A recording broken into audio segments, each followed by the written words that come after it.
Wassalatu wassalamu ala asrofil anbiya'i wal mursalin wa ala alihi wa sahbihi ajma'in, amma ba'du. Pertama-tama marilah kita panjatkan puja dan puji syukur kita atas kehadiran Allah Subhanahu wa ta'ala. Karena berkat rahmatnya kita dapat berkumpul pada acara malam hari ini. Semoga acara malam hari ini dijadikan acara yang dimuliakan oleh Allah, diridhoi oleh Allah, yang dimuliakan oleh Rasulullah sallallahu alaihi wasallam.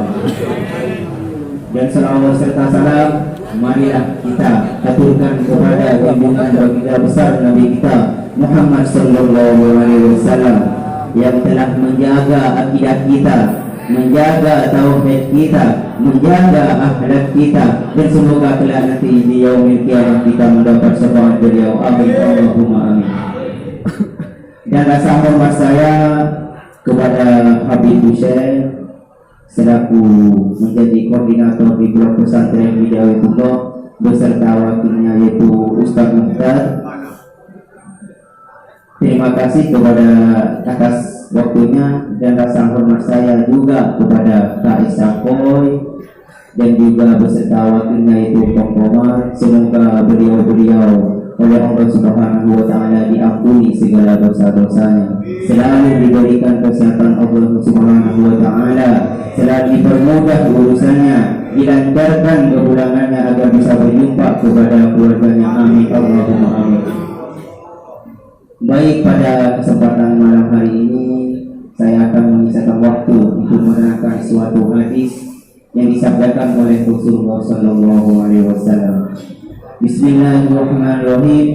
Qala Nabi sallallahu alaihi wasallam, tuba liman kana tarku dunya qabla an tatruka wa bala qabrahu qabla an yadkhula wa arda rabbahu qabla an yalqahu. Tuba liman kana tarku dunya qabla an tatruka.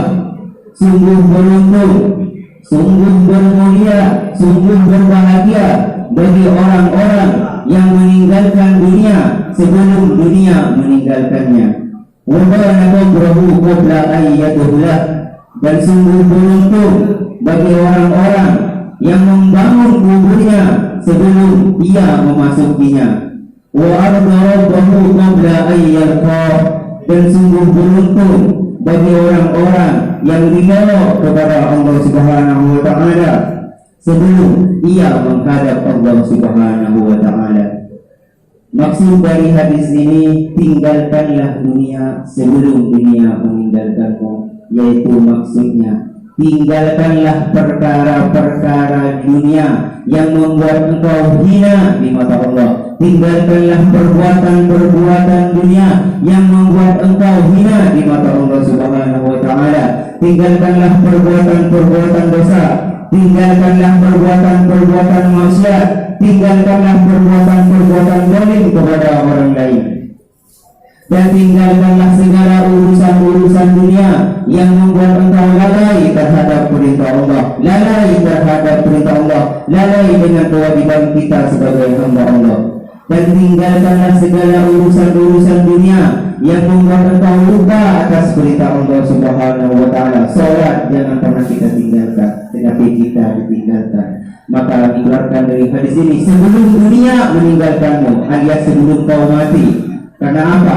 Karena al-mautu hak, mati itu benar adanya. Kullu nafsin dha'iqatul maut. Semua yang bernyawa di dunia ini bakalan mati. Syarat mati itu tidak harus orang yang tua, kadang yang muda juga bakalan mati. Dan syarat orang mati itu tidak harus orang yang lapar, kadang orang yang kenyang pun juga mati. Orang mati itu tidak, syarat orang mati tidak harus orang yang makan jatuh, makan pecel lele pun juga bisa mati. Benar atau tidak? Oleh sebab itu, yang tinggalkanlah dunia sebelum dunia meninggalkanmu, alias sebelum mati.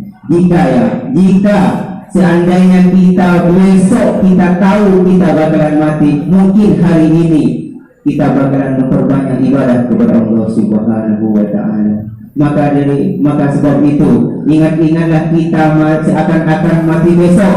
agar hari ini dan seterusnya kita memperbanyak ibadah kepada Allah Subhanahu wa taala. Wa kana qabrahu qabla ayyadhulah, dan sungguh beruntung bagi orang-orang yang membangun kuburnya sebelum ia masukinya. Maksud dari hadis ini bukan kita terlebih dahulu menggali kubur kita, bukan mendahului kubur kita untuk kita tempati, tetapi siapkanlah diri kalian, siapkanlah amal-amal kalian, siapkanlah amal-amal yang baik, siapkanlah amal-amal yang saleh, karena dunia tempat engkau memanam dan akhirat tempat engkau memanen. Jikalau di dunia engkau menanam sesuatu yang baik, kelak di akhirat engkau akan memanen sesuatu yang baik.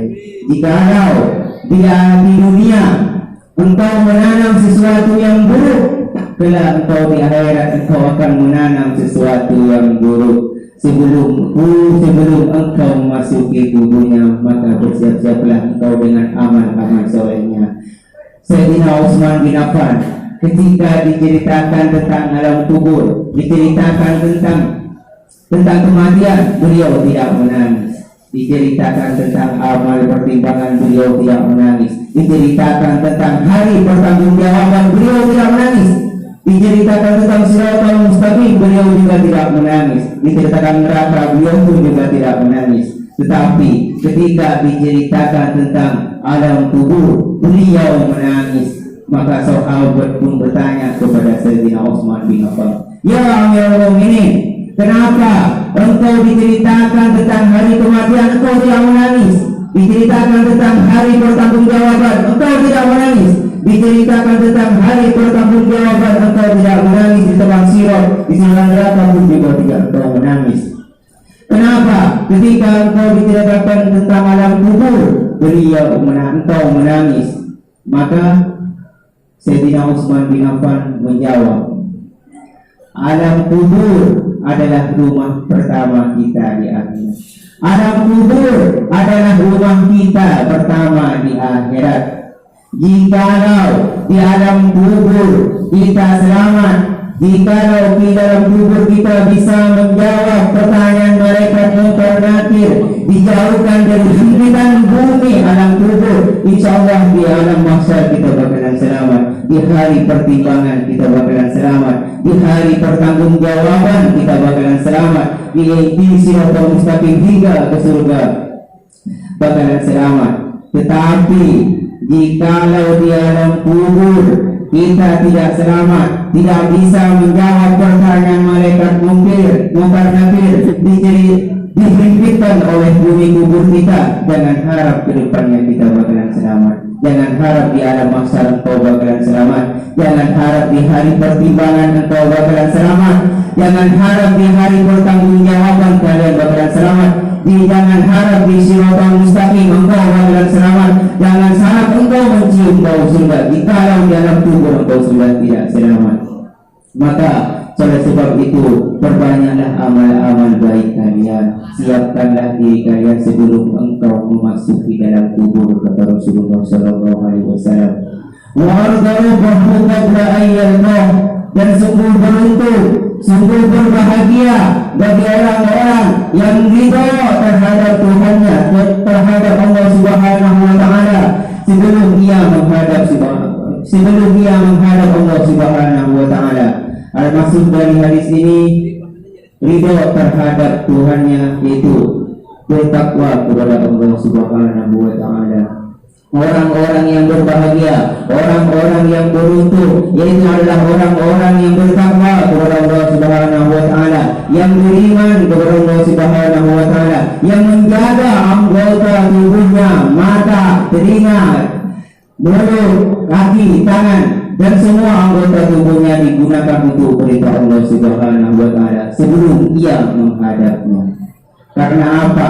Kelak nanti engkau menghadap Allah Subhanahu wa taala, di hadapan Allah Subhanahu wa taala, mata kita akan dipertanggungjawabkan. Sudahkah mata kita digunakan untuk melihat perkara-perkara yang diperintahkan oleh Allah Subhanahu wa taala. Sudahkah telinga kita digunakan untuk mendengar suatu perkara-perkara yang diperintahkan oleh Allah Subhanahu wa taala? Sudahkah lisan kita gunakan untuk berbicara sesuai dengan perintah Allah Subhanahu wa taala? Sudahkah tangan kita gunakan untuk perintah Allah Subhanahu wa taala? Dan sudahkah kaki kita gunakan untuk berjalan terhadap jalan Allah Subhanahu wa taala? Semua anggota tubuh kelak di hadapan Allah Subhanahu wa taala satu persatu bakalan dimintai pertanggungjawaban. Oleh sebab itu, selagi masih anggota tubuh kita dikasih kesehatan oleh Allah Subhanahu wa taala, gunakanlah sebaik mungkin, gunakanlah untuk beribadah kepada Allah Subhanahu wa taala sebelum waktu, sebelum masa, sebelum waktu, sebelum hari, di mana ketika hari itu engkau tidak bisa membacakan syahadat, di mana waktu pada hari itu engkau membacakan syahadat pun juga masih didampingi oleh keluargamu, yaitu ketika engkau menghadapi sakratul maut. Oleh karena itu, marilah kita berbanyak taubat kepada Allah Subhanahu wa taala, mohon ampunan terhadap Allah Subhanahu wa taala. Bukan berarti saya di sini itu bukan orang tidak berdosa. Saya adalah ahli berdosa. Saya adalah ahli maksiat. Tapi beruntung Allah Subhanahu wa taala tidak menampakkan dosa saya kepada kalian semua. Andaikan Allah Subhanahu wa taala menampakkan dosa saya, kemungkinan engkau tidak akan menemukan, tidak akan mendengarkan ceramah saya, tidak akan memperduli saya, karena saya adalah orang-orang yang tercela. Beruntungnya kenapa? Karena beruntung saya dan kalian tidak ditampakkan dosanya oleh Allah Subhanahu wa taala. Karena siapa? Karena kita adalah umatnya Nabi Muhammad sallallahu alaihi wasallam. Karena ada orang yang dipandang oleh Allah Subhanahu wa taala, yaitu Rasulullah. Kenapa kita tidak melihat kepada Nabi Adam? Nabi Adam melakukan satu kesalahan.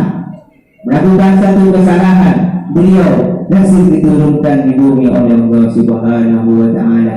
Sedangkan kesalahan Nabi Adam dibandingkan kesalahan saya dan kalian itu lebih jauh. Benar atau tidak?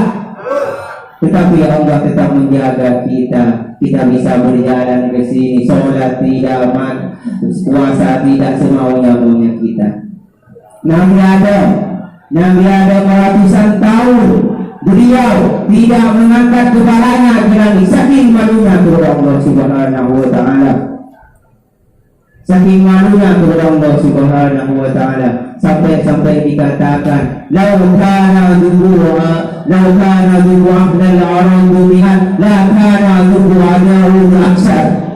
Andaikan air mata seluruh penduduk bumi ini disatukan, lau kana dubu'a daud aksar, masih kalah dengan air mata Nabi Daud alaihi wasallam. Saking memohon ampunannya, saking menangis atas perbuatannya. Berikutnya, lau kana dubu ahlal arab, la kana dubu adawudimiat, la kana dubu aksar. Andaikan air mata penduduk seluruh bumi ini dan air mata Nabi Adam, Nabi Daud alaihissalam disatukan, lau kana dubu aksar, masih lebih banyak yang digunakan oleh Nabi Adam, saking malunya kepada Allah Subhanahu wa taala. Sedangkan kita beruntung, sungguh beruntung orang-orang yang menjadi golongan Nabi Muhammad sallallahu alaihi wasallam. Tetapi kita tidak sadar, tetapi kita tidak merasa beruntung menjadi umat Nabi Muhammad sallallahu alaihi wasallam. Tapi kita sebagai umatnya meninggalkan akidahnya, meninggalkan sholatnya, meninggalkan akhlaknya, meninggalkan Al-Qurannya. Semakin hari kita tidak tahu diri, semakin hari tidak merasakan kalau kita ini adalah orang-orang pendosa. semakin hari tidak tahu bahwa kita adalah orang ahli maksiat, maka gunakanlah selaku kita berada di sini, kita berbanyaklah beribadah kepada Allah Subhanahu wa taala, berbanyaklah bertaubat kepada Allah Subhanahu wa taala sebelum hadis yang ketiga itu bakalan menimpa kamu. Beruntung kalau kalian ini meninggalkan dunia, beruntung kalian kalau membangun kuburnya, beruntung kalau kalian ridho kepada Allah Subhanahu wa taala. Kalau tidak, naudzubillahi min dzalik.